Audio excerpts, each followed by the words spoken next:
Yes, and we survived it, and it's a wonderful end to the season with this particular panel today, and the topic that we will be talking about. We did leave this for last when we were organizing our seminar series because we wanted to have as much information as possible. And I think we do have some clues now. Some of us understand them more, some less, also less.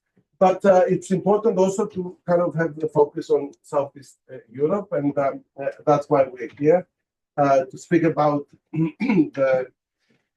the presidency of the United States, Trump 2.0, and the region of Southeast Europe. And to see what has been going on. Most probably we're going to predict also what might happen.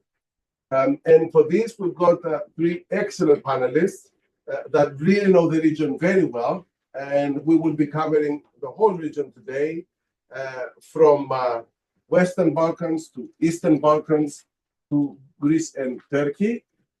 We have everything for you. And we will start with Joan Hoey, who is the editor of the Economist Intelligence Unit. It's its flagship annual democracy index. The latest one is just published, for those of you who are interested to see that. And she's an expert on European political economy, democracy, governance, and political risk.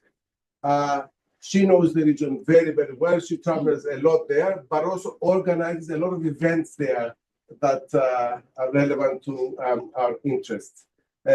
And before joining The Economist, she worked as a journalist covering the collapse of communism in Eastern Europe. So there's also a background to the knowledge that she has. Oana Lungescu, who's going to be second in order, is a fellow at the UK Defence and Security think tank RUSI, the Royal United Services Institute.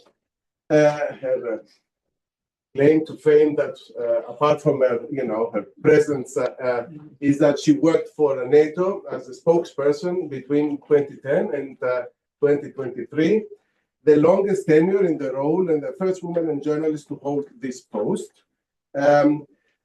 She directed NATO's 24/7 media operations and summit communications, and a NATO Meritorious Service Medal in 2023. Congratulations, Oana. And before that, she was at the BBC World Service.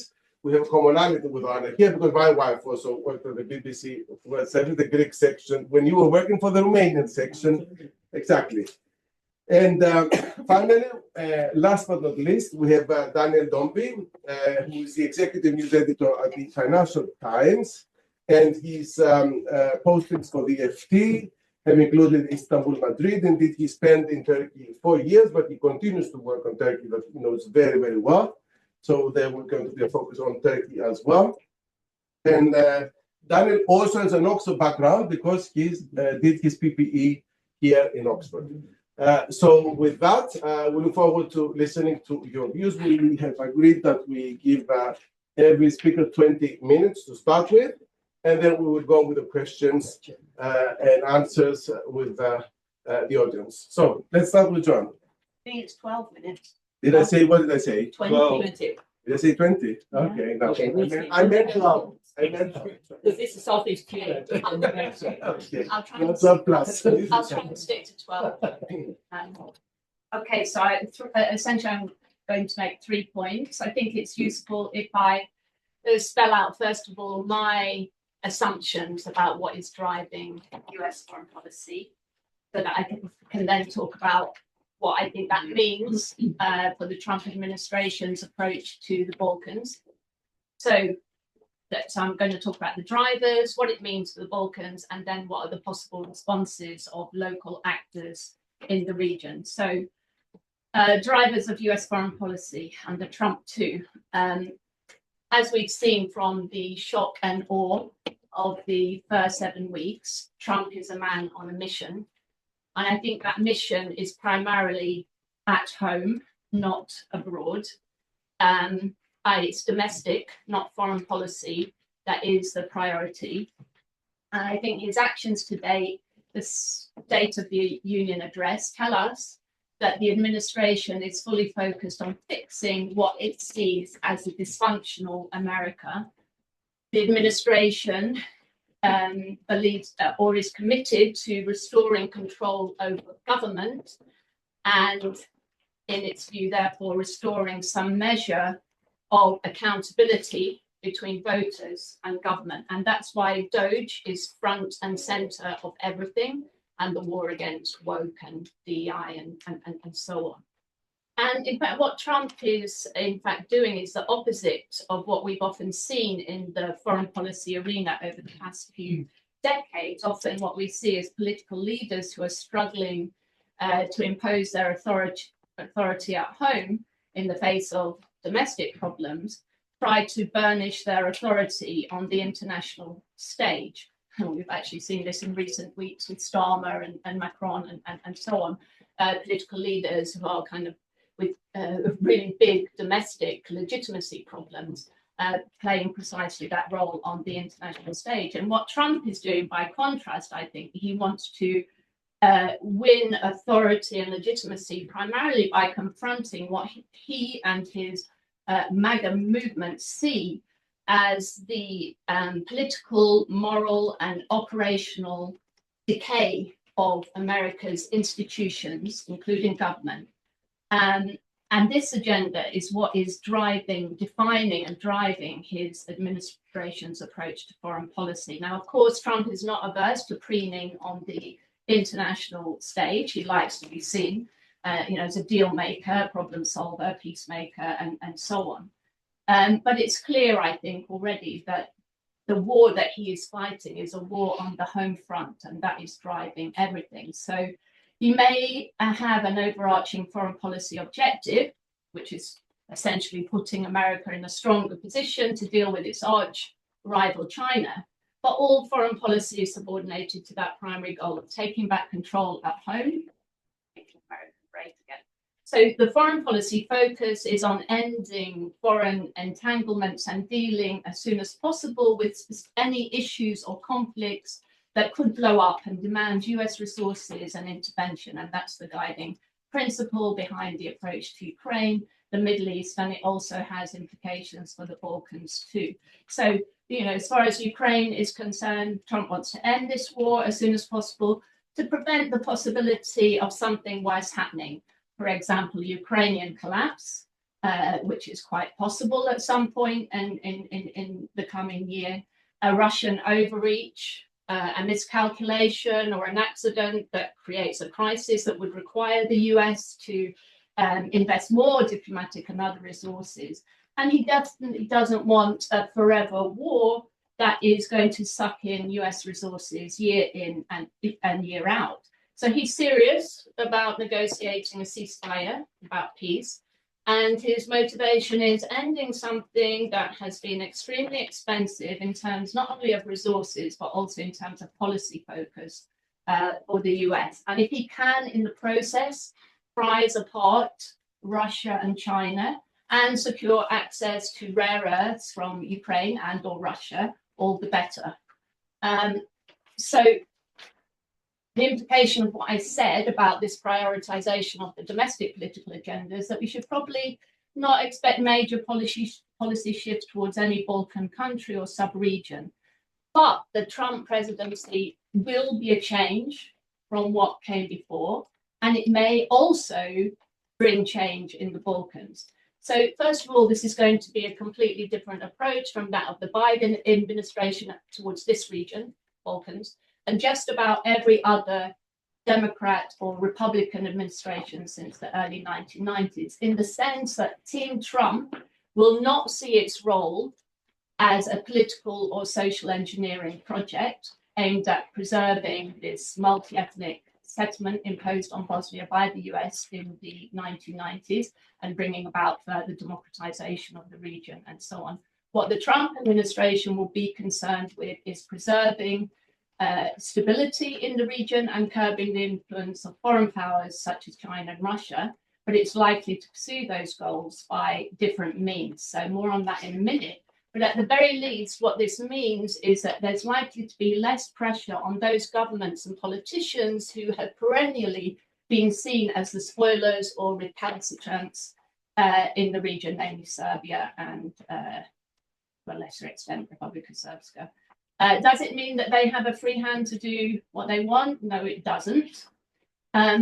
Second, the Trump administration will tend to see countries and leaders in the region through the same ideological prism of its war against the globalists, the liberals, and all things woke. So are they friends that the Trump administration can do business with, or are they foes who should be put in their place? So there may be a meeting of the like-minded, maybe, between with Erdogan, Vucic, Mitskovsky, Dodik, maybe not so much with Mitsotakis, although Greece, I think, is something in between. Kurti, Rama, not so much. Third, Balkan leaders, like everybody else in Europe and elsewhere, will have to conform to US preferences if they want to be on good terms with this administration. That means not making demands on US resources, it means doing deals on energy, property, and so on, not being freeloaders, so increasing spending on defense, buying US weapons, helping US allies, such as Israel, and most of all, not causing trouble for the US in the region. Now, the Balkans may not be a top priority, that's British understatement for the administration, but they're definitely on the radar of the administration, just as they were during Trump's first term.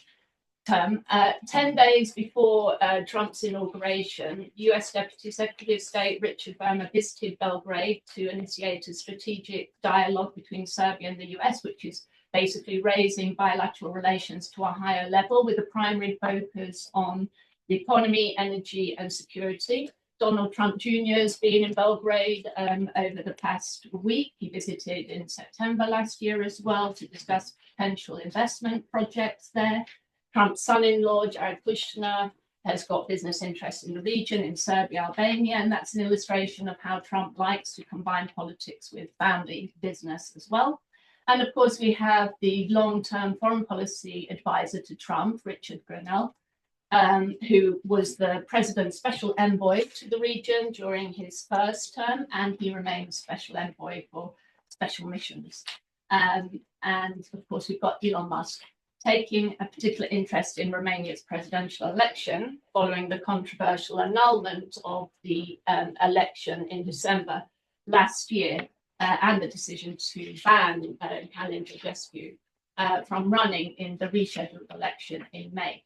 So what is the Trump administration likely to do, and how will Balkan countries respond? I'm going to just focus here on Serbia and Bosnia, and perhaps leave Greece for the discussion. So as I said, I think the main objectives here for the administration is to ensure stability, its containment of China's role in the region, and perhaps, and I'm sure Joana has more to say about that, withdrawal of US troops from a region where Trump sees few US interests. So on the Serbia-Kosovo issue, in line with this desire to end the war in Ukraine, Trump may want to end this Serbia-Kosovo standoff that threatens regional stability and allows Russia and China to play a role. Now, this was mooted during the first term in 2017 to 2020. The aim here is to neutralize a flashpoint for instability, which of course it has been for a very long time. Also to try and curb Serbia's drift towards China, on which Belgrade depends, to block Kosovo's admission to UN and so on, and also maybe allow the return of these 650 US troops who are stationed in Kosovo. I'm not sure if that's the right number, but just under 600. Yeah, something like that. So to this end, the Trump administration may initiate negotiations between Serbia and Kosovo, which have stalled under the EU's aegis. Maybe they'll use Grenell again to do that. Well, there's others who could also play that role. I think tactically, the Trump administration will probably abandon the EU's moribund Ohrid agreement, which neither Serbia nor Kosovo has ever really accepted. And instead, if it's going to do this, I'm not saying for certain it's going to do this, it would likely pursue the same approach as before, which is focused on the question of what does Serbia want from Kosovo in exchange for recognition. And obviously the US would apply pressure on Kosovo to meet these conditions in return for various economic rewards. Now, potentially Serbia could revive demands for Kosovo's partition with the Serb-populated north in Mitrovica passing to Serbia, perhaps alongside an offer to transfer the Albanian-populated Preševo Valley to Kosovo.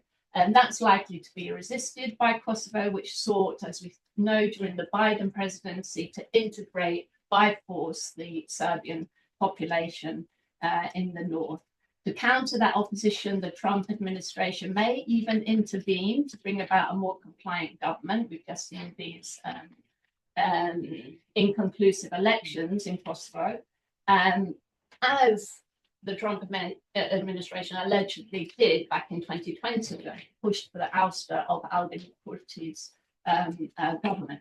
So quickly on Bosnia to finish, I think the Trump administration is very unlikely to pursue any major changes in Bosnia and Herzegovina, given the absence of US troops in the country, the risk to stability of revising this contested political arrangement, and Trump really paid very little or no attention to Bosnia in his first term. That doesn't mean that things might not happen in Bosnia, and I think the Trump administration could still herald changes even without any intervention on its part, because the Bosnian Serb leadership sees the return of Trump to the White House as an opportunity to push the national agenda. This is what happened in 2017 to 20, when the Bosnian Serb leader Milorad Dodik called for Republika Srpska's inclusion in any deal over Kosovo. So a quid pro quo. So the Bosnian Serbs have greeted Trump's re-election with elation. Dodik admitted that he regretted not declaring independence during the previous presidency. He said, which has actually been his line all along, which has sometimes been represented, that his aim is to increase Republika Srpska's autonomy within Bosnia and Herzegovina during this second term, so stopping short of secession. But he's also threatened that if the Federation refuses to accept some new settlement, the return of some of the powers that were given to RS under Dayton, if they don't agree to the return of some of those powers to the RS, then they will push for independence. So I think there's a risk of miscalculation here on the part of Dodik and the Bosnian Serb leaders, making moves that rebound against them. So Marco Rubio has already intervened to say that the administration supports the territorial integrity of Bosnia and Herzegovina and upholds the Dayton Agreement. At the same time, Trump officials have been critical of the role of the OHR, the Office of the High Representative, and may be sympathetic to the view that this 30-year experiment to create a unitary, multi-ethnic Bosnian state, Bosnian identity, has singularly failed, which it self-evidently has. So that's it. Maybe I'll stop and not talk about the wider region, but I could say things about Albania, Montenegro, and North Macedonia. But I think I may have gone over my 12 minutes, so shall I stop? That was great, Joan. I mean, it was a fantastic start and a great mapping for us to continue the conversation. So, Oana, over to you. Well, Joan said it almost everything, but yeah, I think what does Donald Trump want? He wants the Nobel Peace Prize. Okay, just because Obama got it. So I think we need to remember that. And he's not going to get it, probably he's not going to get it from Ukraine or the Middle East. I think he wants a reset with Russia and a big nuclear arms deal, maybe going in China, Iran. That's outside the scope of this discussion, but totally agree with Joan that the last thing he wants is yet another war in the Balkans or in Southeast Europe. So he wants stability. He wants to push back against Chinese influence, to a lesser extent, perhaps against Russian influence. But how does it actually manifest itself? Through absolutely contradictory messaging. I think the people in the region The government, civil society are getting a lot of contradictory messages from Washington. On the one hand, encouraging stability, but also interfering in elections based on this ideological prism of being anti-woke, anti-globalist. And you see this toxic mix of politics and business, sometimes family business, which leads to even more unpredictability than we saw under the first Trump administration, and leads people in the region to hedge, I think, to a large extent, at least for now. And it also leaves a lot of room for spoilers who try to test the will both of Washington and of Brussels. Just a quick step back to look at Trump, the first Trump administration. A couple of things that happened then were that two Western Balkans countries actually joined NATO, so Montenegro and North Macedonia, despite Russian and Serbian interference and even an attempted coup. At the same time, while the US welcomed these two countries, you may remember an infamous interview with Tucker Carlson when Donald Trump was asked about, would you send your sons to fight in Montenegro? And he said, well, Montenegro, small country, but very aggressive people. And that may spark World War III, another Russian talking point. And a year before, there's this famous video clip. If you haven't seen it, worth checking out. It's at NATO HQ at the summit in 2017, where he's basically pushing past the Montenegrin prime minister after the country had just joined NATO. So that was their first summit to get himself into the photo. So that wasn't such a great start, but nothing really happened in terms of these two countries. So I think we also need to consider the rhetoric and the actual actions and policy decisions and their impact. They're not always, sometimes you need to cut through the rhetoric to see what's actually going to happen. Now, I'm going to look at three areas, and Joan has already touched on some of that: Bosnia and Herzegovina, Serbia and Kosovo, and Bulgaria and Romania. Bosnia, I think, is this classic case of contradictory messages, because on the one hand, we had just on Monday, Marco Rubio, the Secretary of State, saying that Washington was determined to avoid a breakup of Bosnia and Herzegovina and would consider placing additional pressure on the Serb leaders. He said, we're hoping we can do anything we can to avoid another conflict in Europe from emerging. So that's the agenda, very clear. And he's also looking at potential sanctions, saying we don't want to see partition there. So I think that Rubio's position on Dodik's moves has been, I would say, unexpectedly strong and very much aligned with the NATO position and the European Union position. Because, of course, Dodik has defied both Sarajevo and the High Representative, who oversees the Dayton Agreement, by forbidding access to Bosnian federal police and judiciary to Srpska. At the same time, of course, while posting on social media against the partition of Serbia, we know that Rubio was in Jeddah also talking about possible territorial concessions that Ukraine may give to Russia in exchange for peace. So it's contradictory in itself, and it's even more contradictory when you look at who's been supporting Dodik. Funnily enough, the last, just when was it? Last month, who turned up in Banja Luka but Rudy Giuliani. Remember him?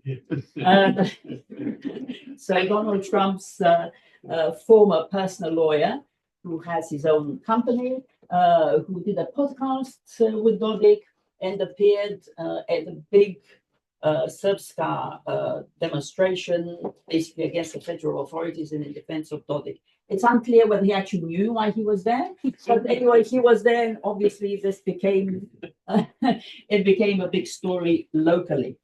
And of course, Dodik is very close, not just to Serbia, but also to Russia, and there's a frequent visitor to Moscow, And like Trump, and I think he has been appealing to Trump directly, he sees himself as a victim of judges and prosecutors. And that's something that sort of resonates with some part of the MAGA world. But it hasn't actually helped him much. And I think right now we see that the Bosnian authorities just today have ordered Dodik's arrest for ignoring court summons. So we'll have to see how that works out. And meanwhile, the EU mission U4 has announced that it's going to reinforce with some 400 soldiers, basically from NATO's reserve for the region. And NATO, Secretary General Rutte just visited basically yesterday, 2 days ago. NATO has Sarajevo headquarters, which is being already reinforced, and this happens to be led, has always actually been led by an American commander, an American brigadier general. So Bosnia-Herzegovina may actually be the case where we see a traditional approach to maintaining stability, which is aligned with the EU and with NATO. Serbia, Kosovo, more complicated. As Joan said, Don Jr. was in Belgrade just again 2 days ago, because of course President Vučić is facing massive protests, anti-corruption protests led by students, and so he's looking for friends, not just in terms of supporting ethnic Serbs in Kosovo, but also in terms of his own position. But of course, Donald Trump Jr. is not an official, formal member of the administration. He's one of these informal actors like Giuliani, whose interference in policy making really makes things even more confusing for the local actors. It just shows this very disorganized policy making, where as a decision maker in these small, sometimes vulnerable countries, you really don't know who you should be talking to. Who has influence, who has real influence? Are they in the administration? Are they outside the administration? What are the levers that you can pull to get an effect that you want? And of course, it's Jared Kushner, the son-in-law, who I think, among others, I think they've acquired an island in Albania. But in terms of Belgrade, it's even more interesting because they have this massive project of 2 towers with apartments and hotels on a price site in the center of Belgrade, which is, of course, the site of the former Yugoslav Armed Forces headquarters, the Defense Ministry, which was bombed by NATO in '99. So the idea is, I mean, the Serbs have left this area. If you've been to Belgrade, you may have seen it. It's just across from the Foreign Ministry, totally as it was, so ruined as a memorial to the NATO strikes. Jared Kushner wants to redevelop that for, I think, $500 million, with the Serb government getting about 22% of the profits. Anyway, so that's an interesting project. Rick Grenell is the other interesting actor who does have a formal role. He is a special envoy for special missions, used to be the US envoy for Serbia and Kosovo. He's very close to Vučić, who gave him a medal, as seeing him as somebody who listened to the Serbs. And he has been the main vector in attacking the Kosovar leadership with a very vitriolic post on X last month, just before the elections in Kosovo, basically saying that Albin Kurti, the prime minister, was untrustworthy under both Trump and Biden for taking unilateral actions, which is actually true to a large extent, and that US companies are expanding in Albania and Serbia, but not in Kosovo. So we'll have to see, indeed, as John said, whether Albin Kurti will remain prime minister? Probably not. We may see a reset under a new government. In terms of KFOR, KFOR is now NATO's biggest mission anywhere. It has currently about 4,300 troops, of whom around 600 US. Has been reinforced again. Secretary General of NATO was there again yesterday. We'll have to see whether the US troops leave or not, but throughout the whole region in Kosovo and beyond, they are seen as the guarantor of peace, security, and stability. So in a way, it's a small price to pay if you really want stability in Kosovo. I think there's an interesting British angle with Dame Karen Pierce, who is now the new UK envoy, special envoy to the Western Balkans. And of course, she has, as the former ambassador to Washington, she has very good relationships with the Trump administration. So I think she has perhaps a role to play. An example of the hedging I was talking about, I think there's this classic example of Serbia hedging, which was the EU-sponsored resolution on Ukraine recently at the United Nations, where Serbia voted in favor. And then Vučić issued a public apology saying, "Oh, I'm so sorry, we should have abstained." I was so tired, I couldn't actually send the right instructions to the UN ambassador. So I'm really sorry. Obviously, a message to both Washington and Moscow. Moscow publicly accepted the apology. Nothing from Washington. Finally, Bulgaria and Romania, very different situation because, of course, they are both NATO members and EU member states. They both have NATO-led multinational battle groups. And in the case of Romania, a very significant US military presence with a couple of thousand troops, more or less. They change all the time, but also 2 military bases being expanded, the NATO missile defense shield. So there's a lot there. Both countries have invested a lot since the first Trump administration in American equipment. The Bulgarians bought F-16s, the Romanians have bought both F-16s and F-35s. So that's a massive investment, as well as Patriots and many others. I think for them, for now, there's one clear focus, which is defense spending. As NATO members, obviously, President Trump has pushed for 5% of GDP in defense spending. Bulgaria said it's going to reach 2.5% in the next couple of years. Romania will probably be reaching 3%. Romania is already well over 2%. Romania very complicated because I think even though it's the second biggest Central and East European country after Poland with 19 million people, strategic location, sees itself as a strategic ally of the United States. It's been in the really unprecedented situation of having elections which are under pressure, not just from Russia, that's in a way to be expected in that part of the world, but also from the United States, in a very blatant attempt at interference, again, on ideological grounds, apparently. So it's one of the countries that was most prominently mentioned in J.D. Vance's speech in Munich, as together with the UK and Sweden, but Romania seemed to be the focus. Elon Musk, at one point, he was tweeting about Romania like every 3 hours.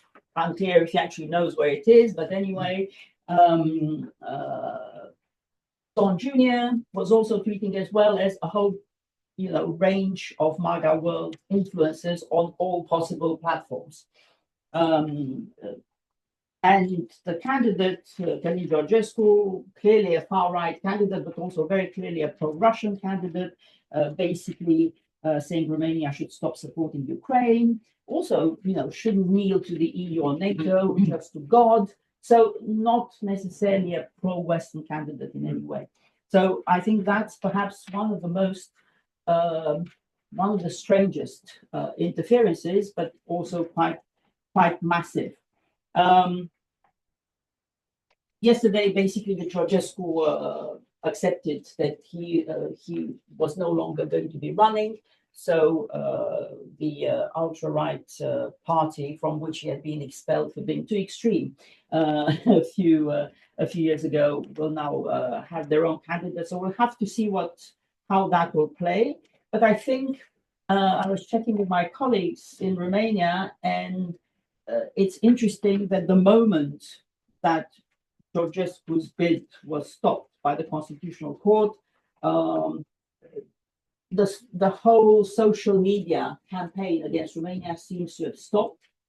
So it also shows that if countries feel confident enough to push back and to take the decisions that they need to take under rule of law and their constitutional arrangements, that also registers in Washington and gets an impact. So I would say overall,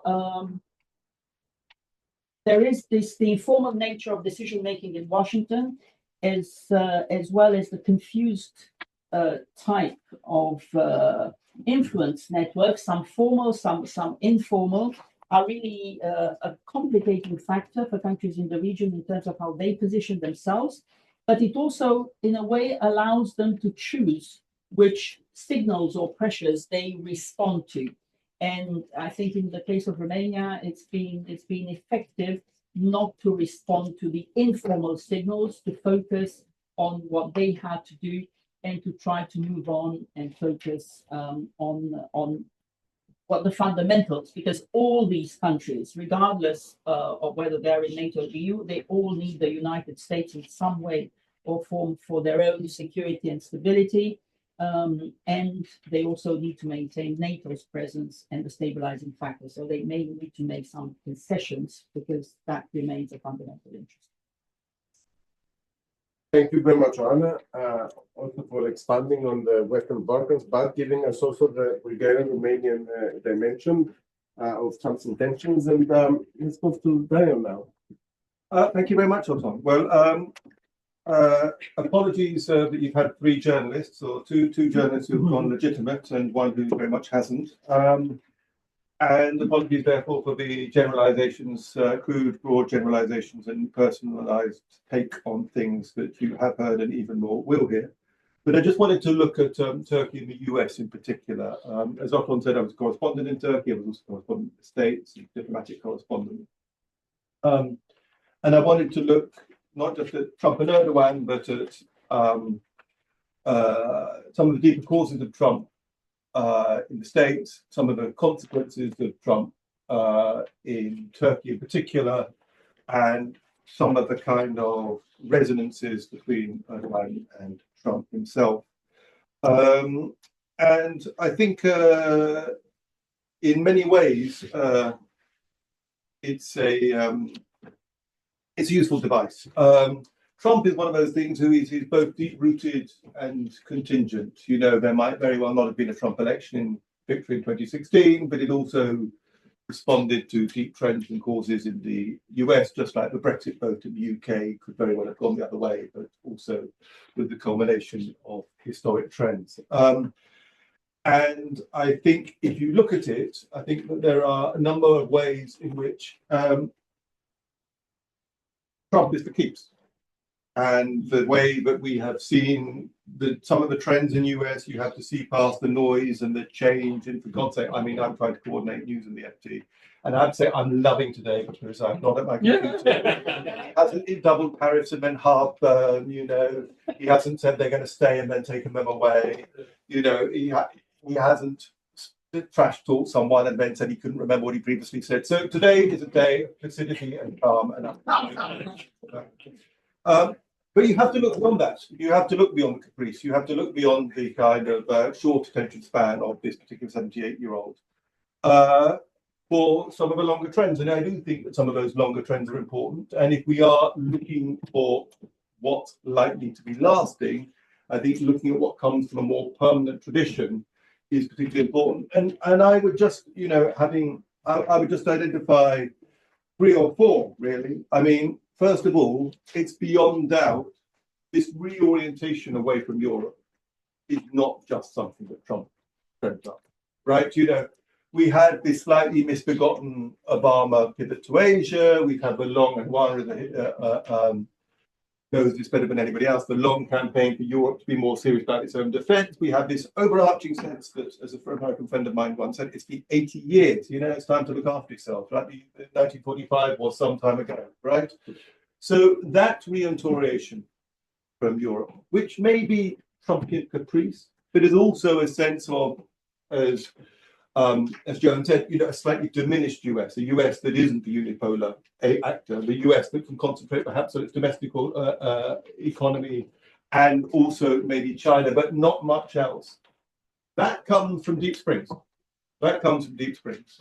And so this Trumpian pull away from Europe, not complete.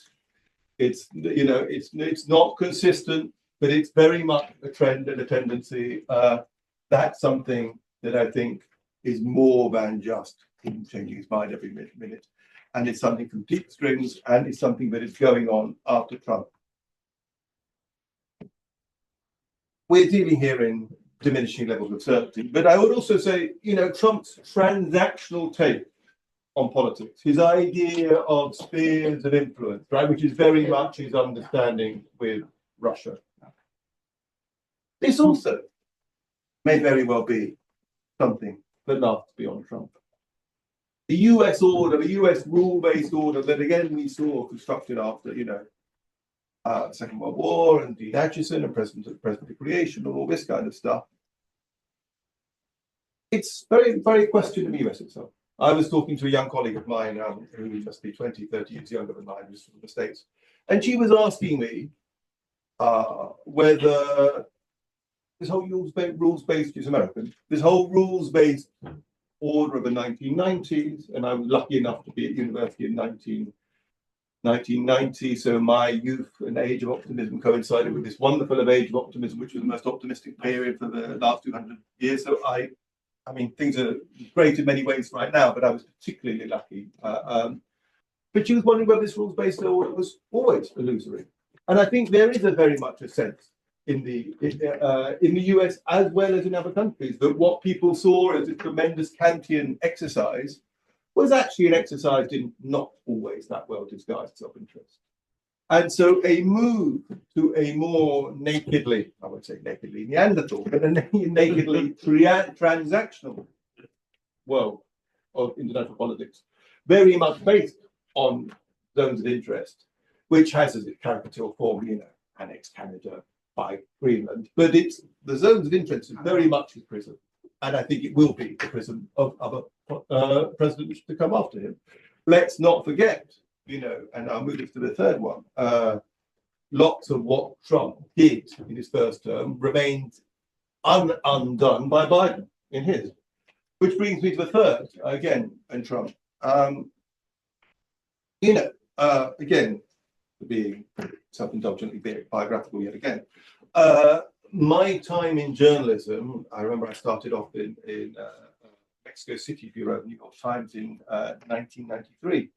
That coincided with the beginning of one of the, I would say, the first three or the recent three great waves of globalization, or one of them.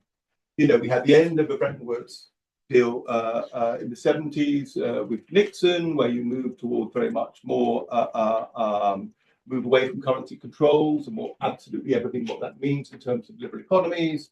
You have the Uruguay round of GATT in 1994 and NAFTA at the same sort of time, which I remember covering. And then you had the Chinese entry into WTO in around 2000.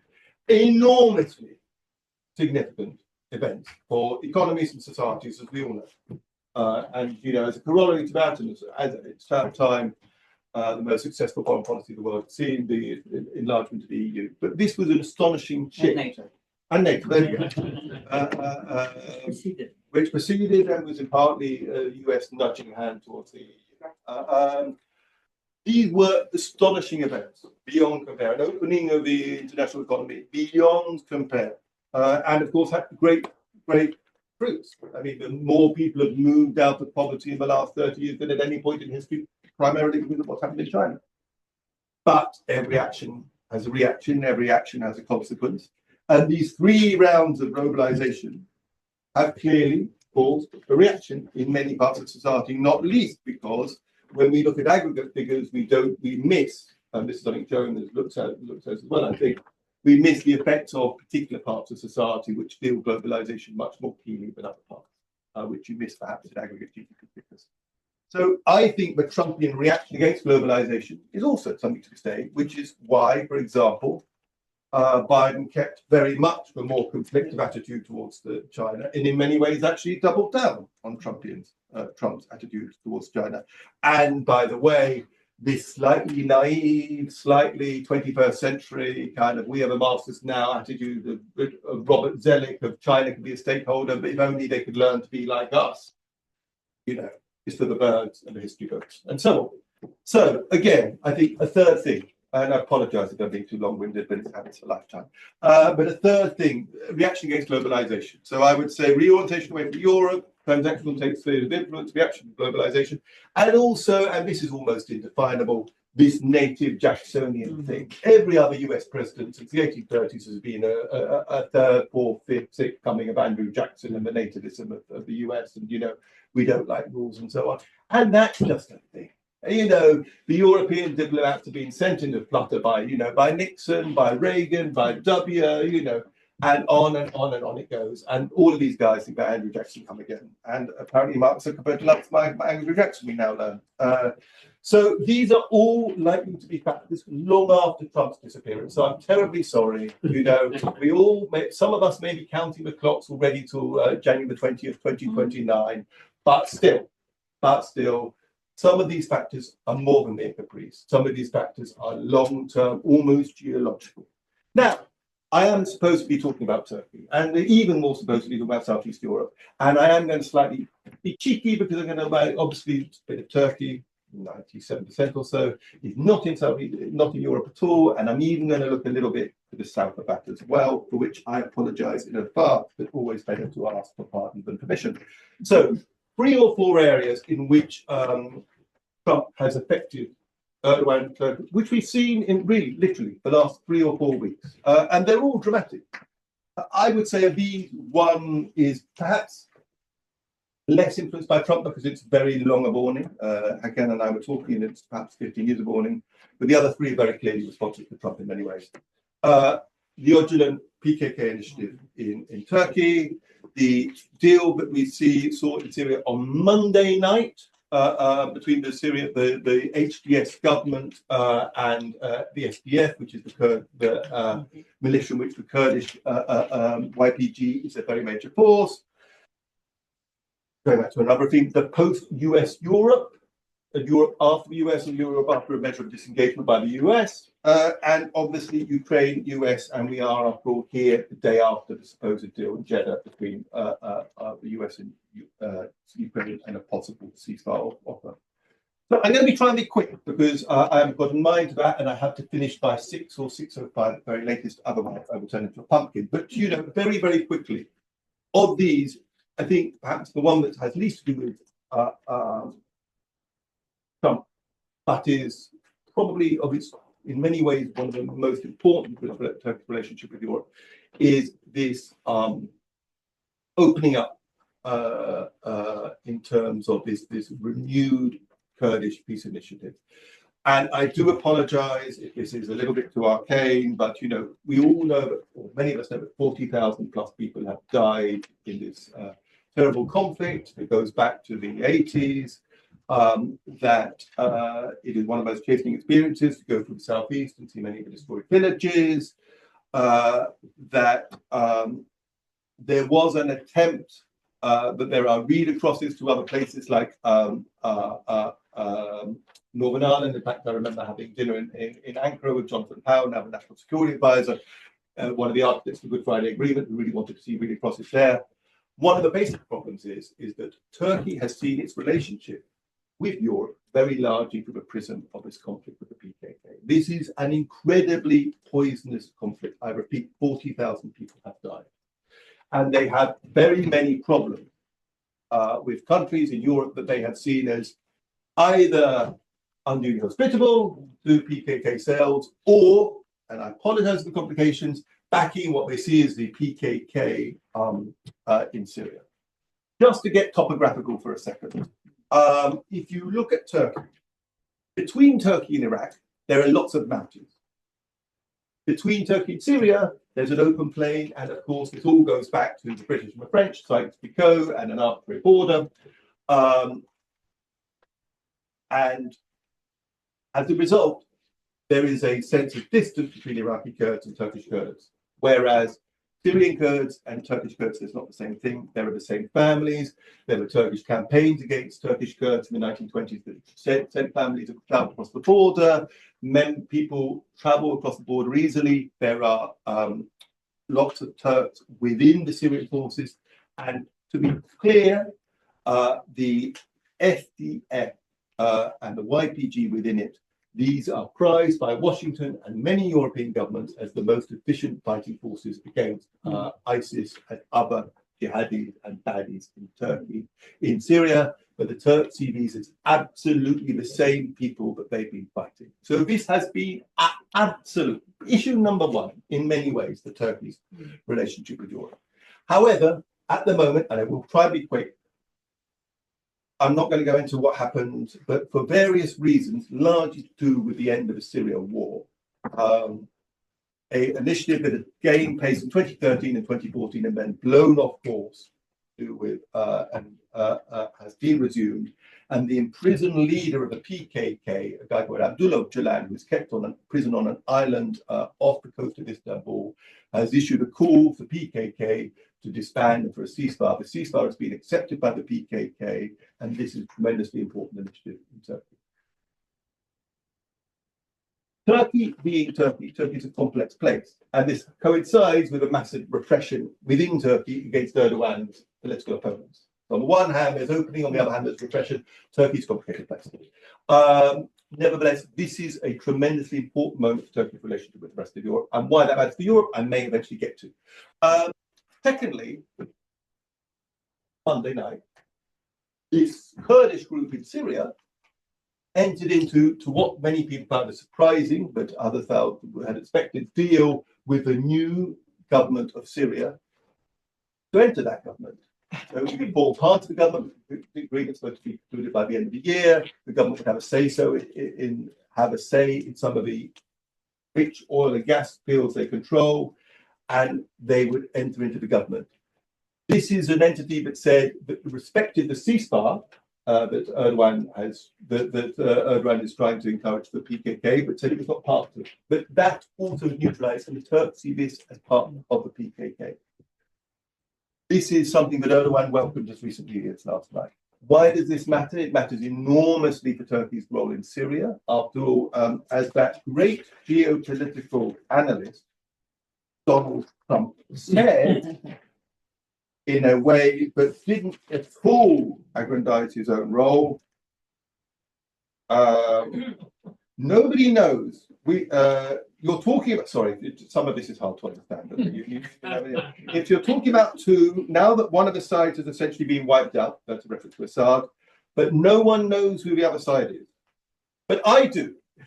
Turkey's the one behind it. He's a very smart guy, that being Erdogan. They wanted it for thousands of years, and he got it.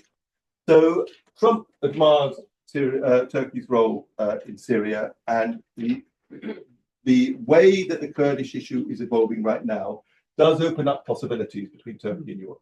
Why does that matter? Well, do you need to ask? Do you need to ask? Because as we said, the US is headed for the exit. Even if it's not going all the way, it's going to take some of its goods with it. And we are right now in a tremendously important moment. Just to highlight a few things. Sorry, I had to do this almost for contractual reasons, but we had an interview with Hakan Fidan, the Turkish foreign minister, a couple of weeks ago, and he said, the genie is out of the bottle and there is no way to put it back. Even if President Trump decides not to withdraw from Europe at this time, it is possible that in the future, someone with similar views and political ideas, I refer you to what I said at the beginning of this about how somebody is certainly going to come, might consider reducing America's contributions to European security. Why else does this matter?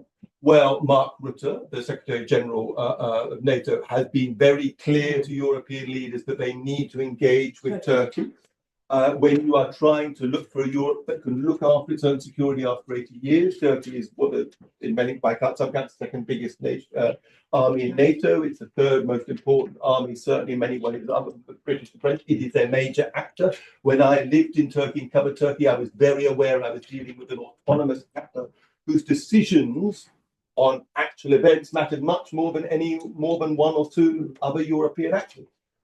So it matters enormously. If Europe needs to look after itself, it needs Turkey. And the fact that Turkey's this major stumbling block of the Kurdish issue is now in some ways on the possibility of being resolved is tremendously important, even though Turkey remains amazingly, astonishingly repressive in other areas. Added to which, look at Ursula von der Leyen, who talked very much clearly about this 800 billion that the Europeans want to release in terms of defence spending, and is keen that other countries outside the EU, like us, but in the UK, but also Turkey, could be involved. In fact, the European Council of just last week, Thursday, said Turkey could fall into the category. It talks about like-minded non-EU partners. This is very much the direction of travel. If Europe needs to look after its own house, it needs Turkey. Finally, Ukraine. I mean, all I would say is that Erdogan had sought a kind of mediating role. It hasn't really worked out. Obviously, we had his early talks in Istanbul, didn't go much. But obviously, Fidan was here in London in March. He participated in these discussions about deployment of the troops on Ukrainian soil, about surveillance around Ukraine. Clearly, Turkey obviously has a tremendous role in terms of the guarding of the Bosporus, the Black Sea, tremendously important for Ukraine. Finally, self-indulgently, let me just have a look. Two final reflections. Erdogan says, really, has told us how important all of this is. He gave a speech on Monday. And the reference to Trump is pretty clear. The discussions in foreign policy in recent weeks have shown that nothing will continue as before. To put it more clearly, the global system that is claimed to be based on rules and law, I refer you to the conversation that I had with my 20-something colleague, has entered a period of collapse. Those who hit the international order the hardest with the sledgehammer are the founders of a system. Hello, Donald. We aim to enter the new period of struggle that will determine what our new century will be like, trained in every aspect. We intend to welcome the new era by getting rid of the burdens on our backs and breaking the shackles on our new feet. So Turkey sees this new era as an era of liberation. And I would just like to finish by Erdogan and Trump. In many ways, they're very similar. You know, I was privileged to live in Turkey in 2011, 2015, because in many ways I had a foretaste of the new world populism. I had the phrase, as my good friend Hakan here will tell us, derin devlet, deep state is a Turkish phrase.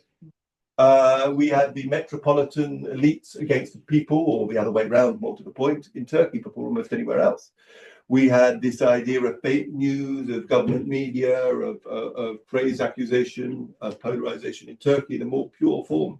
But in 2011, 2015, than anywhere else. And it was something we then experienced in other countries. So I had that foretaste of populism. And more to the point, look at Turkey, look at Trump, look at Erdogan. Both, as I said, those old rules are not to constrain them. As Erdogan just said in those comments from Monday's speech, both see themselves as opposed to a metropolitan elite.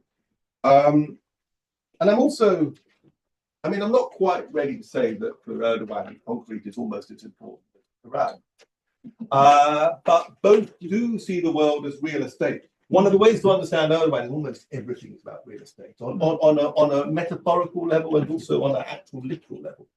So the real estate of Syria next to you, as your buffer zone, more influence perhaps and better relationship with North Iraq, kind of these endless kind of roles, idea of kind of sphere of influence.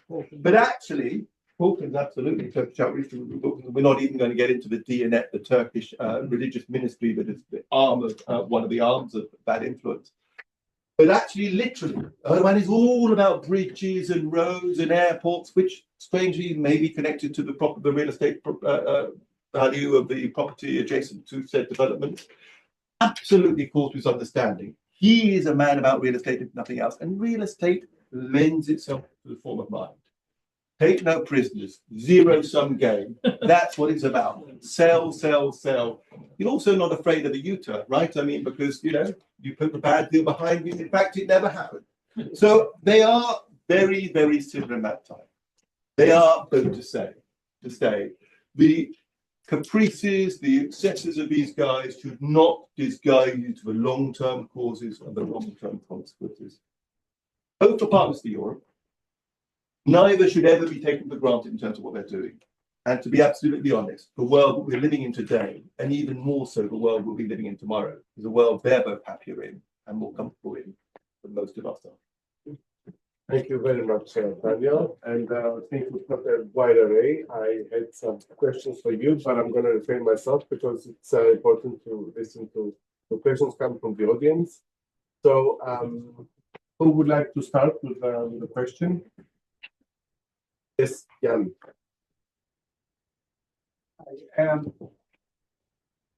I just would like to question this assumption that this idealist period of your studies, you know, is ended.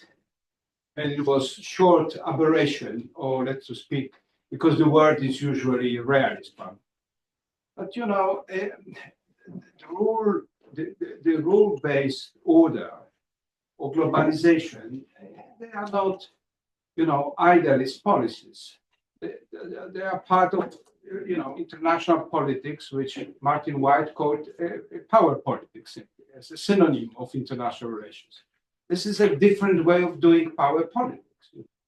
In Middle Ages, they also knew that it is better to marry your children with your enemy than to invade them and face the consequences.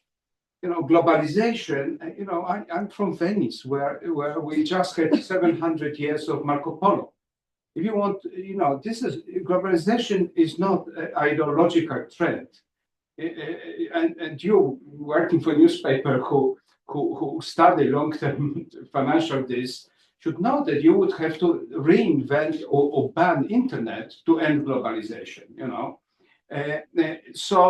And I don't see, you know, we probably won't have either EU or America, but internet will be with us because we are so dependent on it. So what I want to say is that basically the rule-based order was a kind of power politics too. You know, it basically reduced a cost of running empire. It's simply you didn't have to bribe or sanction everybody all the time in transactional way. I mean, because if other countries stick to certain agreed rules, or simply believe that the way you do politics is good for them too, you don't have to apply those stick and carrots, you know. And globalization was also not invented by Chinese. Globalization was promoted by us because we were making a lot of money. And you know that we earn a lot of money on globalization.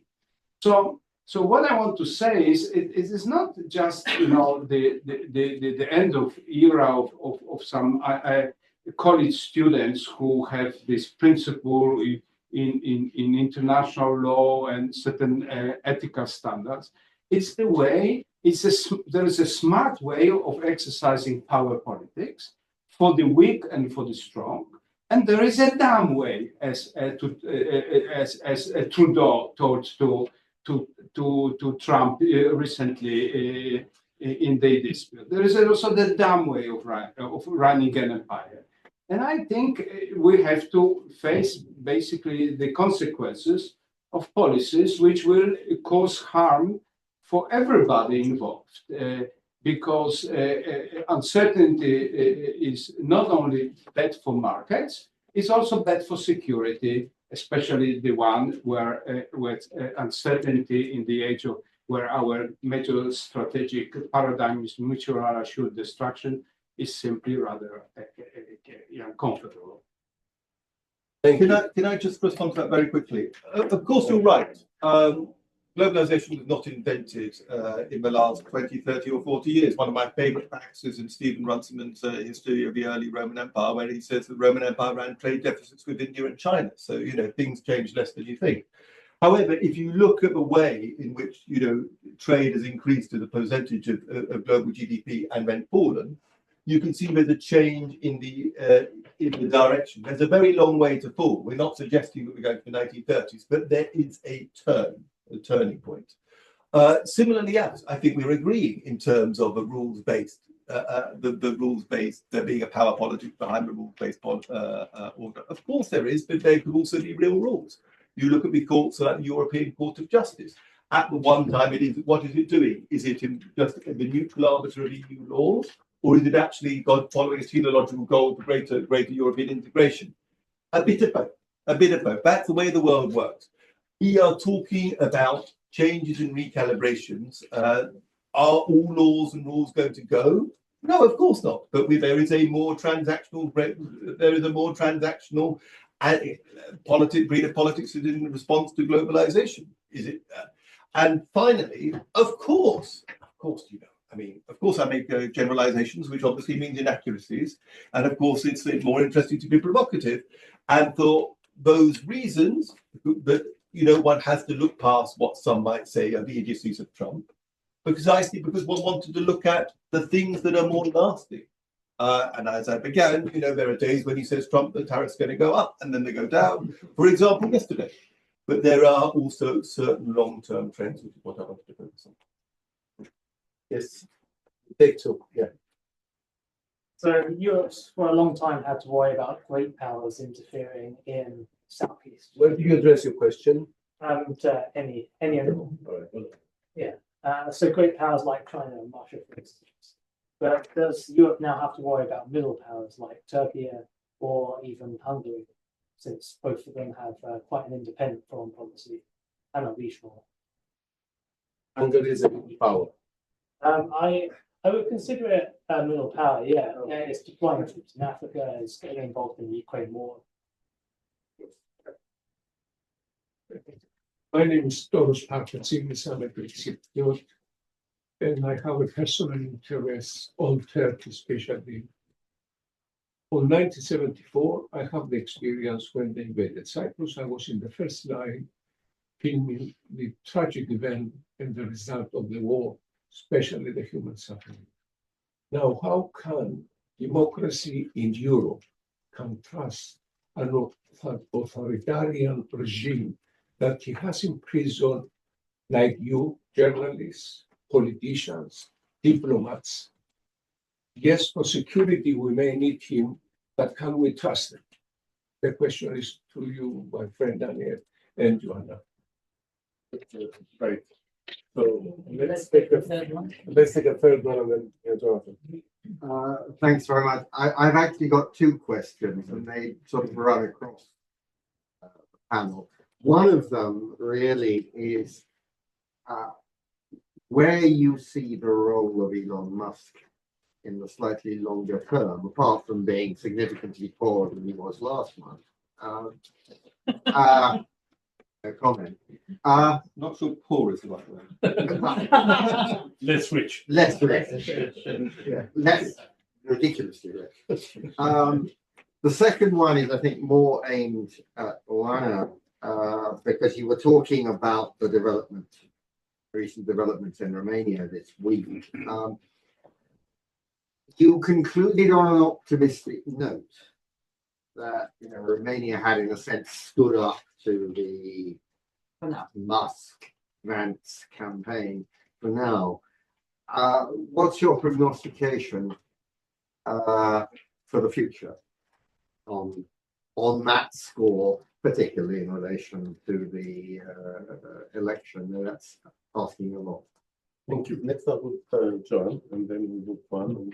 Okay, actually, I might talk about Romania, if you don't mind. I actually thought Vance had a point about what happened in Romania, a very good point about what happened there, because my own view is that there should be a very high bar for a democracy to cancel a scheduled election.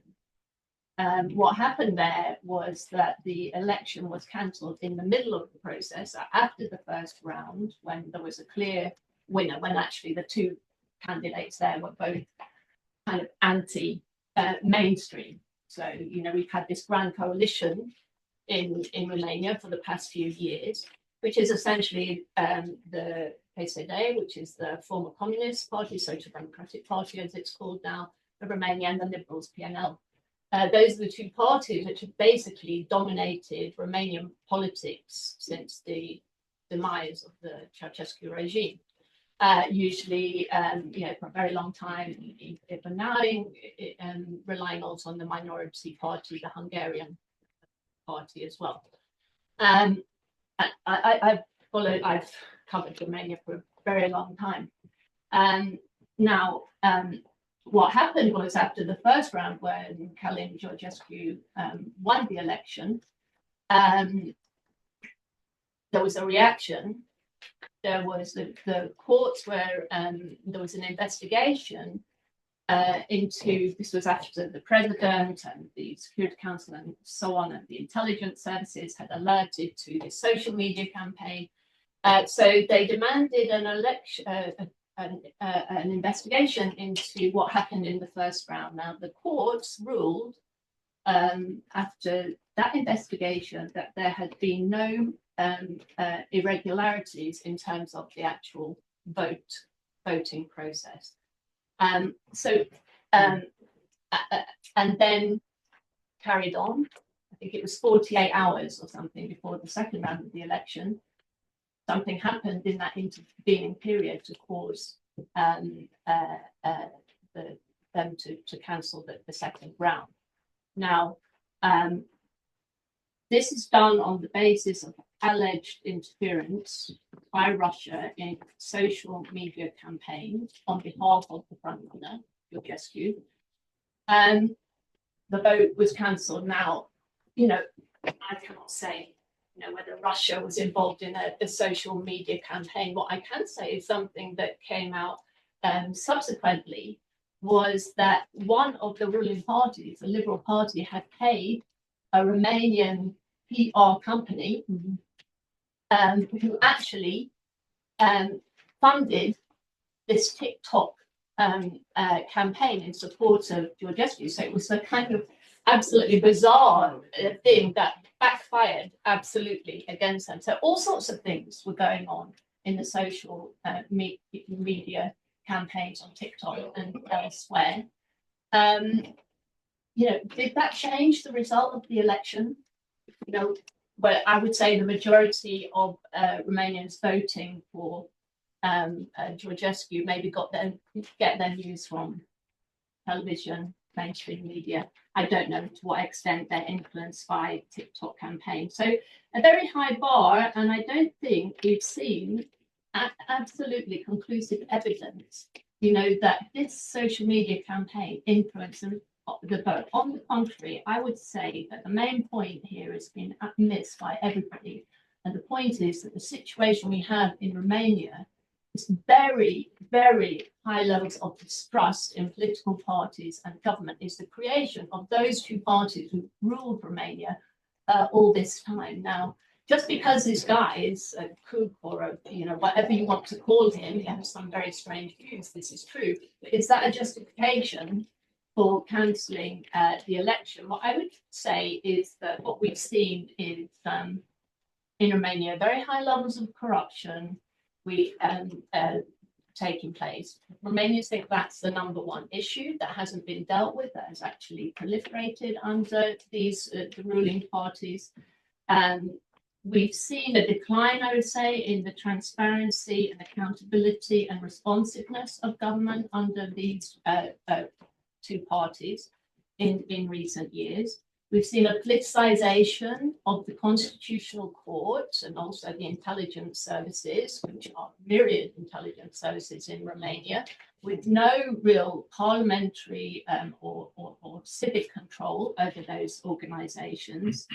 We've seen a clientelization of the mass media by the mainstream parties and their associated business interests.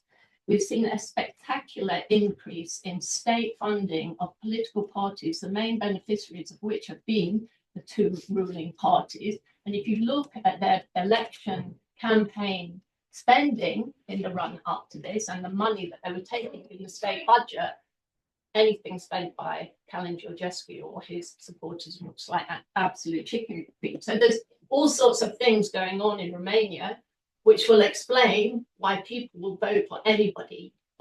A large number of people will vote for anybody except those two ruling parties. I think that is the real problem here in Romania, that people are so disaffected and disenchanted with the way the political system is being run there and what is being delivered by the political parties that they will vote for somebody like Lungescu, and he's not standing. Whether his wife stands or, you know, and I think Not now, hopefully not. But somebody else is going to be the beneficiary of this profound discontent on the part of large sections of the population in Romania. And of course, we have the same problem in many other countries in this region as well. So we're going to see more of this. The wife is a sort of faith healer, by the way, but I don't think she's the one. But yeah, I agree with most of what you say. I think there was one clear point which was against the election law, which was that Lungescu had declared he had zero campaign funding, zero campaign budget.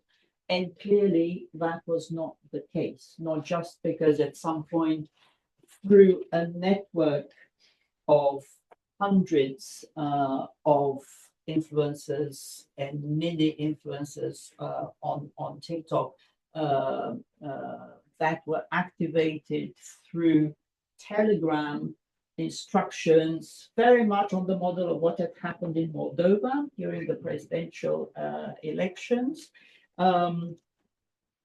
He trended, I think he was number 9 worldwide on TikTok, for somebody who was almost totally unknown in Romania. So there was clearly a big push, which did cost money, and there are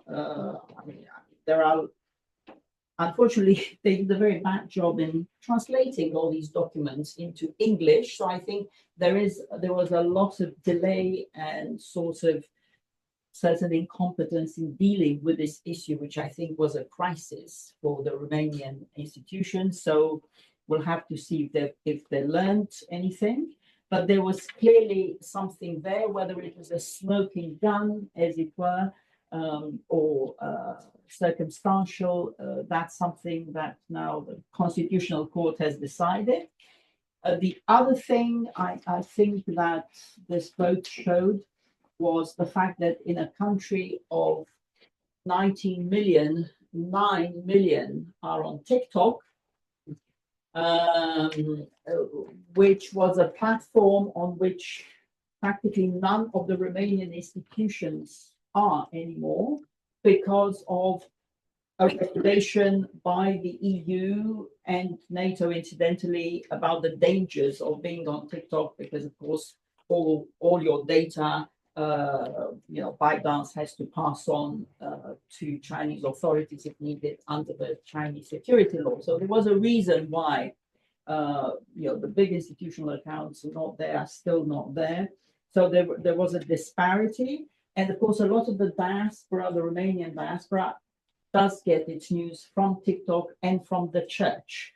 And the church was in many ways complicit with this rather, the Orthodox Church, messianic character, who, like some other figures on the Romanian political scene, are very admiring of 1930s far-right fascist, Romanian fascist Iron Guard, the Legion figures, which is actually legal, and that's why one of the reasons why Lungescu was detained for questioning, together with some of his associates, was their involvement with the neo-fascist groups.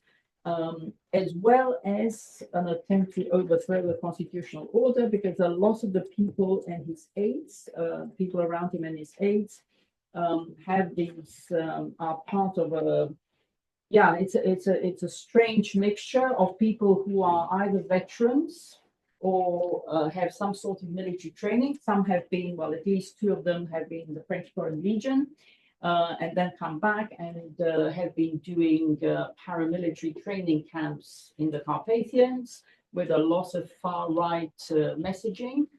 And some of them have been detained with weapons, gold, and quite a lot of money. Obviously, all of this is currently being investigated, so we'll have to see. But yes, clearly the vote against the incumbent, as we've seen across the world, very much there because of this tandem, the coalition of the two main parties, who have also not managed to put forward a candidate who is likely to be very, very popular, and I'm sure Jonathan knows him.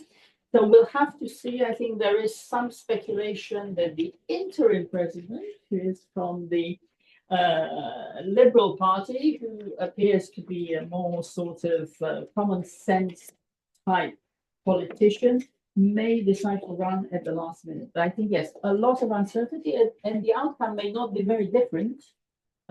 If anything, it may reinforce the role of the Our party, the Alliance for the Unity of Romanians, which is very well connected with Giorgia Meloni in Italy, went to CPAC in the US. So there is an even stronger, better organized far-right ultra-nationalist force than Georgescu, who was a sort of maverick, but yeah, which may do very well in the presidential elections and then may be able to impose a prime minister as well, because a lot of the people from the traditional parties, the local barons, as they know, may shift, as Jonathan knows.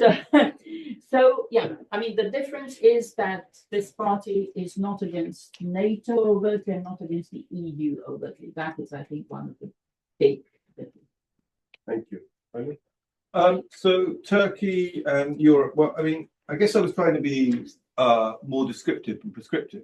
To be absolute reductionist. If what I was trying to say is that it's clear that the US is scaling back from Europe. That's more than just a Trump win, and that there is both. We've seen the drama of this in recent days. I mean, events. Everything I talked about was basically happened so far this week or last. And one very important impediment to that relationship deepening may be addressed in a way that it hasn't really for years. At the same time, there's a huge interest in NATO and the EU for this relationship with Turkey, because you're losing this absolutely central US shield. I mean, that's what I was saying on the descriptive side, and I just don't think that's contentious at all. In terms of the prescriptive side, in terms of is this a good thing and isn't he a terrible man and all this kind of stuff, I mean, I guess I would say 2 or 3 things. Turkey's very complicated. Number 2, Turkey is more than just one man, that there is an enormous part of Turkey that looks to Europe. You just look at the most recent elections in Turkey. Yes, of course. I talked about Kurdish issue. I did allude to the repression that's happening at the same time. Ekrem İmamoğlu, who is the most likely contender against Erdogan in the next presidential elections due by 2028, is facing dozens of criminal and civil charges against him already. He's in the process of appealing against one absolutely absurd prison sentence. But there is very much part of Turkey that is yearning and has always yearned for its historic trajectory towards closer ties towards Europe, and that is part of Turkey. That is probably 50% of Turkey, and that is part of Turkey that very much wants this cooperation. And I would say, since I'm an old person, I remember covering the start of Turkey's formal accession process to the EU. Actually, You're not that old. Let's say this because my uncle's here. But I met my wife, actually, she's going to kill me for saying this. I met my wife at the beginning of Turkey's, the day that Turkey began its formal accession talks with the EU in October 2005. And luckily, our marriage has gone slightly better than that other relationship. We met, by the way, in the city of Lovers, Luxembourg. And if you ever feel that you can't imagine any place less romantic than an EU conference building, then you've never been to a temporary EU conference. Anyway, that's all by the by. The point is that relationship, which was supposed to be moving towards create a constructive dynamic and moving towards a virtuous cycle, it really, I covered this. It took 3 months, 4 months before it became noxious and poisonous and actually a reason for kind of mutual recrimination. Really, literally. I mean, it was early in 2006, the two sides of backbiting. And it coincided actually with all sorts of problems with it, of governance within Turkey itself that actually got worse in those years. So if there is an alternative basis, a defense-based basis, instead of this moribund, deeply problematic from the start EU basis, that may well also be part of something, a liberation for the Europeanizing force in Europe, in Turkey itself. And I would say, I've annoyed my wife in that sense. I've annoyed my uncle. I'm probably going to actually irritate a good friend. There is a Amnesty International prisoner of conscience, served 18 months because of trumped up charges by Erdogan in this room. Yes, yeah. And I'm sure that that fine person doesn't think the answer to Erdogan's authoritarian strain is for Europe to turn its back on Turkey. Oh dear. Okay, so let's take one to one. You have to be shorter than you, so that we can take 2 rounds. Okay. Thank you very much. Yes, Piros, Kaimia, and then Vicky, and then we'll go to the next one. Yes. Yeah. One question. You spoke about the Trump impact on the Eastern European. Cyprus is in Eastern European. So specifically, I would like to know your knowledge about how Trump is going to affect the Cyprus problem between Turkey and Cyprus, how it's going to develop under Trump. That's the one. The second one, the question is, how comes the third biggest economy, the European Union, doesn't have its own defense structure and relies on NATO, who actually Europe is hostage on 2 member states who are not members of the European Union, the United States and Turkey. How comes? And NATO, if we go to the history, they are the engineering wars in Europe. They engineer the invasion of Turkey, the coup and the invasion of Turkey in my country, in Cyprus. They engineer the war in Serbia, and they engineer the war today in Ukraine. If Trump was in power in 2022, we all know that the Ukrainian war would never have happened. So how comes? So this third biggest economy in the world doesn't have its own defense system, defense structure, and relies on 2 outside. Thank you. Yeah, thanks for your contributions. They're all very interesting. Maybe just to take Daniel's takes on the shifts in international order, ask you one question about the Western Balkans. If Europe is now this post-US Europe and US sees it in decline, which one could argue it is, does it make sense for the countries of the Western Balkans to solely pursue European Union membership, or maybe does it make Serbia's policy of the last decade look wise? Serbia, which has never been under any illusions about the US world order, rules-based order, it for the last decade has deliberately pursued a policy which does not favor any one power, and it has now China's influence in Serbia is pretty large. It's the top single country investor, but at the same time it understands that Europe is its main trade partner overall. It's the most important economic partner. But if Trump now and the US long term is going to seek rapprochement with Russia, this is going to be a more transactional sort of multipolar again world order. Maybe Serbia's approach has been sort of vindicated for the last decade. Also, one question maybe more specific about the impending Nice sanctions on Nice. Do you think that these are going to come into effect? So the US has already delayed these sanctions by 1 month after Serbia requested that. Perhaps now Trump is demanding that OPEC drop a list of Russian companies that they could list sanctions on. Why would they then impose sanctions on Serbia, which is a tiny country? Maybe they'd be more bothered about Europe still buying Russian gas. Thank you.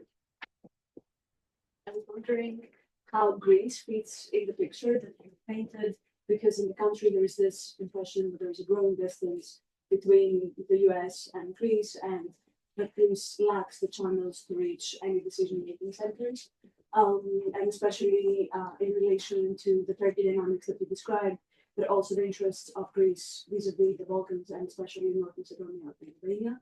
So yeah, I would appreciate your opinions. And 1/4. Yeah. As we talk now here, you may be aware, because you're the nearest to the city, there are plans to establish a new bank called the Rearmament Bank. And I was close to one of the people who are working on a concept paper, which is not been out yet. And they are very keen to establish such a bank within 4 months or so. And the same people who are working on the concept are the same people as the ones who established the EBRD, European Bank for Reconstruction and Development, which was really to help and increase the economic activity. And this will be this time to increase the military activity. And it's going to be a huge bank. I mean, they're going to raise 10 billion and up to 100 billion euros. And it will not be a profit-making, but not profit maximizing, but profit-making institution. And in the first wing, I presume countries like Poland, because the European presidency is with Poland now, and Britain and Germany, France will be there. And I asked the question to some of the people who were discussing this, whether Turkey would be in, and the answer was that Turkey is too compromised. However, Turkey will reap the benefits of this bank because of the defense production, and which leads me to the same question again. Erdogan's son-in-law, who is the biggest builder of defense in Turkey, will be very much involved, and Turkey and the family, of course, will be great beneficiaries out of this. I mean, which leads me again, Turkey might be. Turkey, okay, question? No, what do you think about this? Okay, question mark. Thank you. Okay. I'm start with you. So be brief. Trump's policy on Cyprus, who knows? I don't know. He doesn't know. He doesn't know. I mean, probably interested in natural gas. Cyprus obviously, has had this relationship with Israel recently, following the discovery of the deposits. He doesn't know. He hasn't thought about it. I should just mark the record. I do not necessarily agree with you at all in terms of whether Ukraine war would have happened under Trump, and indeed whether NATO was behind wars going back to the Balkan Wars of the 1990s. So forgive me if I misunderstood you, but I wouldn't want to say that I agree with that narrative. And in terms of why NATO is NATO and the EU is the EU, there are all sorts of historic reasons. I don't think we want to get into that, but obviously the EU has historically had a problem in resolving, particularly because of the issues of vetoes on foreign policy and on other issues. Any kind of first order defense issue was or security issue was always a huge problem for the EU to resolve, even before we had the more divided entity that we've had since post-Orban. We'll go into more detail. Well, I know 400 times more about this than I do. In terms of, Erdogan and his son-in-law, I mean, part of my theory was that Erdogan's the same person as Trump. There's another point of comparison. Clearly, family counts for a lot in the court. Erdogan, and clearly European Turkey cooperation, this is not an exclusive, it's never simple. Actually, do you want to say something about the bank? Or no? Okay. I think, the rearmament bank, I would say, is just one of several projects out there, and there's one that actually predates the rearmament bank, which is quite a recent idea, which is a bank for I think resilience, security and defense, which actually would be open to non-EU members. Yes, Because of course, Norway.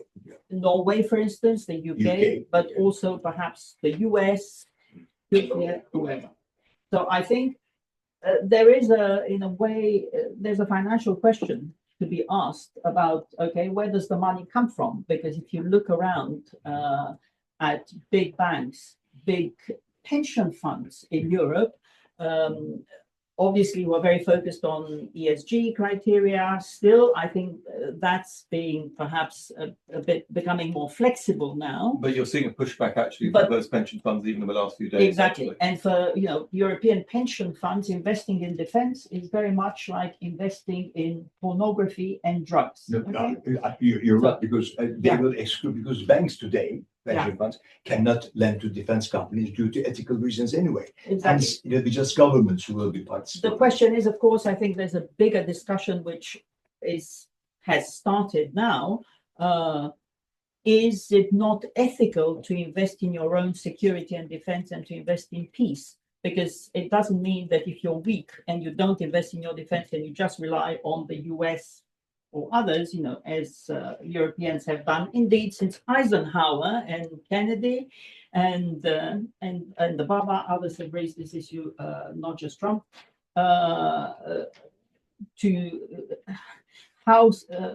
how can you justify your prosperity and how can you maintain your prosperity if you don't have peace? And the world we live in is unfortunately a dangerous one. I So, mean, I would interrupt Oana just for old time's sake, is that we are all trying to cope with this right now. This is an extraordinary moment. We are beating plowshares into swords, and it's not anything any of us are mentally prepared for. No, but maybe we should have done. Yeah. I think that is, in a way, that's where Trump, whatever you think about Donald Trump, has a point, as I say, which is not a new point, because the message about why should we take the defense of Europe more seriously than Europeans themselves, and that Europeans writ large, not just continentals, I think it's a genuine question for American taxpayers, right? And I think this is an awakening which was necessary. I don't think that the US is considering leaving NATO. I don't think this is the discussion. The discussion is about a changed role, right? In terms of, so I think there's lots of financing ideas out there. The question will be for the Europeans, is it enough just to go to Europe, or do you want to broaden the circle? And then there will obviously have to be a discussion about how do you do that and to whom. I disagree with the narrative that it's NATO that caused the wars in the Balkans. Actually, NATO intervened quite late in Bosnia, and it was the NATO intervention that stopped the ethnic cleansing in Bosnia. In Kosovo, the same thing. We stopped an attempted ethnic cleansing, and actually, to this day, the KFOR peacekeeping force led by NATO is seen as a protector, not just of the ethnic Albanians in Kosovo, but of the ethnic Serbs. And that's something that President Vučić himself has said publicly, and he has said it to successive secretary generals that I accompanied to Serbia. And that's one of his main points. As for would the war in Ukraine have started if Trump had been there? Actually, the war in Ukraine started in 2014, when Russia first illegally annexed Crimea and started destabilizing the Donbass, sending troops into Donbass and organizing so-called referenda. So the war started in 2014, and of course, President Trump, first administration, started in 2017. It wasn't the full-fledged invasion, absolutely, but the war had already started. As for the NATO-EU relationship, is very complicated, and some in the EU itself would say that the EU is hostage to some of its member states, not just NATO. But I would say what's really important is that there is, I think, a new dynamic in NATO-EU relations, which is to the benefit of everybody. I think people are less ideological, more pragmatic. You have new leaderships, both in the EU and in NATO. This is a trend that's happened over the last 10 years, where there's a lot of coordination, and I think it's really welcome that the new EU Defense Commissioner, Kubilius, together with Ursula von der Leyen, are now talking about how extra EU funding can help EU member states turn into reality their NATO capability targets, so that they know what to spend their money on, so that they have a coordinated approach. Greece and Cyprus. I think there definitely are fears in Greece and Cyprus, of course, that the return of Trump will embolden Erdogan and will lead to, well, there's already some question marks about this rapprochement that has been taking place over the past few years between Greece and Turkey, which has been quite successful in many respects, certainly in terms of the, economic agreements that have been reached, and also on the kind of migration question as well. Obviously, the much more difficult issues, to do with territorial waters and so on are, haven't even been broached. So I think, there is a fear there, and the next meeting actually is meant to take place in early April, the meeting between the leaders. We'll see whether that happens. And I think you could say that even in the early months since the inauguration of Trump, we've seen a kind of different kind of rhetoric again coming from Erdogan, which maybe might put to question or makes it more difficult, the kind of atmosphere around these talks now. I think from Greece's point of view, Greece aspires to be the bastion of NATO in the Southeast Europe region. And it wants, through cooperation with the US, to create a security umbrella against Turkey's assertiveness over Cyprus, in the Aegean and Southeast Mediterranean, to contain what it sees as Turkey's disruptive behavior. Now, I would say that Greece-US relations are at the highest point, that they have been probably right now, and that has taken place over successive US administrations, both Republican and Democratic, in recent years. And Greece has become, a very attractive partner, security defense partner, but also business and investment partner, especially in the field of energy.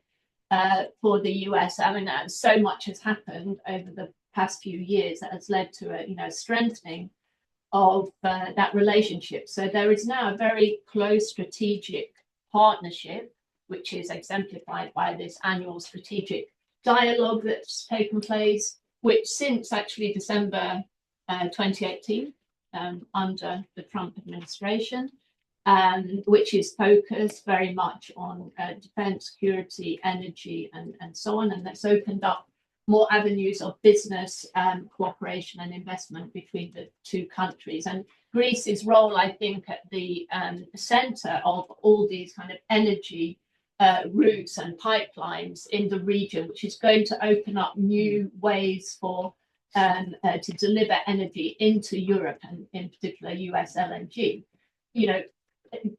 That whole calculus has changed, I think, in relation to Greece. I mean, I think in the past, the US saw Greece as a hedge against the uncertainty in its relations with Turkey. That's probably how it was seen. And of course, Turkey remains a very important US ally. It has the largest standing army, the second largest standing army in NATO. But I think, maybe the Greeks shouldn't be too concerned, because on the other hand, I think, that uncertainty about Turkey very much remains the case, particularly in relation to its support for Hamas, its opposition to Israel, And of course, we have this Greece, Cyprus, Israel 3+1 format, which has become very important in recent years. So I think, you know, the balance maybe has shifted in recent years. So maybe there's not too much for the Greeks to be concerned about in that respect, but we shall see. The periphery question, you know, and the openness of the Western Balkans to influence of great powers or third powers. I mean, I think the basic point is as long as the EU fails to integrate or bring these countries into membership, of course, they're going to be open to other influences. You know, the most generous thing the EU ever did for this region and for other aspirant countries who want to join is to provide trade access. That's the most important thing for all these countries, and obviously visa-free travel as well. Those are the most important things. And once you've got that, a lot of the other stuff is actually a huge administrative burden for these countries. And so I think for them, small, very small countries, they're getting the EU aid, they've got the trade access, they've got most of them visa-free travel now. And of course, they're going to then hedge and be open to getting what they can from others. And that's always going to give an opening then to China, certainly, which is playing a very big role in some of these countries, but also to others as well. I mean, traditionally, Greece, you know, has played an important role in this region as well, not as much recently as it has done, but others too. Hungary, you know, now has a partnership with Dodik in the Republic of Srpska, with the new Vamaro government in North Macedonia. We didn't really talk about North Macedonia and Bulgaria, but, you know, that's very interesting as well. So I think, you know, that's just the reality for countries on the kind of frontier or on the periphery, that question that Tatiana asked, that makes sense, obviously, to have this kind of multi-vector foreign policy. Ultimately, all those countries have a European orientation, right, including Serbia. You know, that's the most important relationship. But they need the money for their infrastructure development, and it's cheaper from China, and they don't put political conditions on it, so they're going to take it. So yeah, I think that it makes sense. On the Nice question, I don't know that you asked as well. So on the day of Donald Trump's inauguration, Biden administration imposed sanctions on the Serbian company Nice, which is majority owned by Gazprom and Gazprom Neft, and also on some companies in Montenegro as well. So what is meant to happen is that the Russians are meant to, or the Serbian government is meant to get the Russians to divest their controlling interest in this oil company, which is exceptionally important for the supply of oil not only to Serbia, but also to other countries in this region. So and what the sanctions are demanding is not just a reduction to minority state, but for a full removal of Gazprom and Gazprom Neft from operations in Serbia. So there's been an extension of the deadline for the Serbian government to comply. Maybe I think there's a chance that it will be, you know, extended again, but we'll have to see. That was an interesting example of the Biden administration trying to prolong its policies in the region beyond the administration. I think the other thing, you know, is what's happened with Dodik as well. That was also sought to do that. I will leave it there because I know we're out of time, aren't we? Well, now we don't have any more time. I'm sorry for those who had questions, couldn't ask them, but we have covered a lot of ground. Literally, geographical as well as thematic. It's been in 2 hours. The number of topics has been really immense.